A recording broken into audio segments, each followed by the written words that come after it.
Hello, my name is Charles and welcome to today's video. In today's video, we're going to talk about ADHD and how to solve time blindness.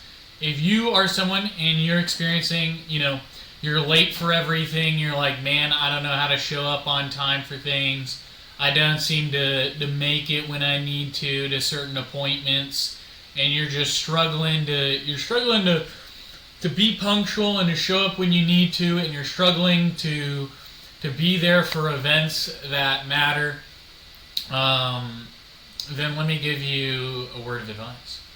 So and this is from research I've done online. I could link it below, or if you ask for links, I will supply them.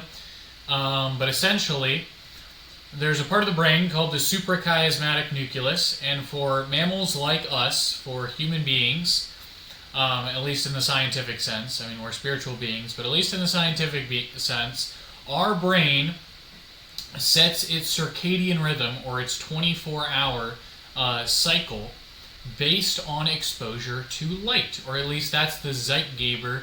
And that suprachiasmatic nucleus basically is responsible for our approximations of time, or helps us figure out our approximations of time. So, and I don't claim to be some super neuroscience know-it-all genius, right? So if I get any of this wrong, I do apologize. I'm giving my best understanding here.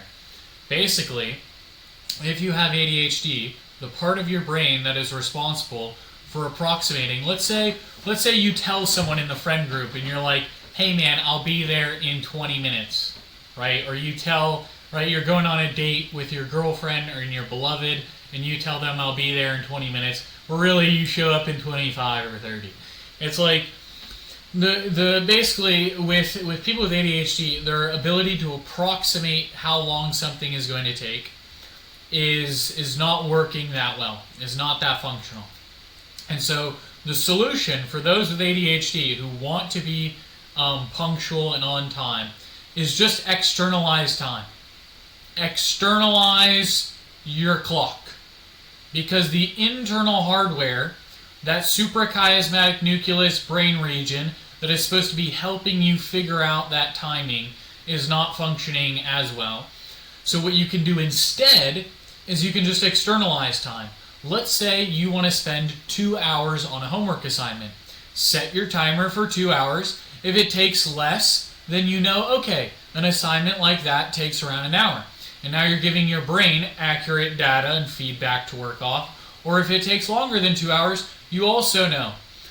Basically, the more accurate data and feedback you give your brain, and the more you externalize time to something that is concrete, that won't rely on the internal hardware that's not working properly, the more you will be able to gauge time accurately, and the more you will show up for things punctually.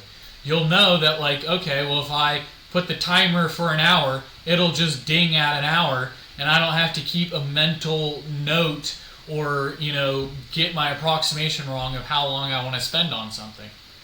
So yeah, basically, in short, if you are diagnosed, or if you are experiencing ADHD, if you're a person experiencing that, and you want to make sure you show up for things on time, then what you need to do is you need to externalize time. Just calendars, timers, because those things will have concrete, this is when something is. Whereas if you use your brain, your suprachiasmatic nucleus is not approximating, or in the rest of your brain, is not approximating time correctly, and time blindness will happen, and you'll be the person in the friend group who says, hey, or in the relationship that says, hey, I'll be there in 20, but really it's in 40. And so if you don't want to be late all the time, and you want to show up on time, you want to beat time blindness as someone with ADHD, externalize time. I hope this helps. And if you have, if you want to learn more, or if you have any other, if you want to request the sources, I will put them down below. God bless, and have a wonderful day.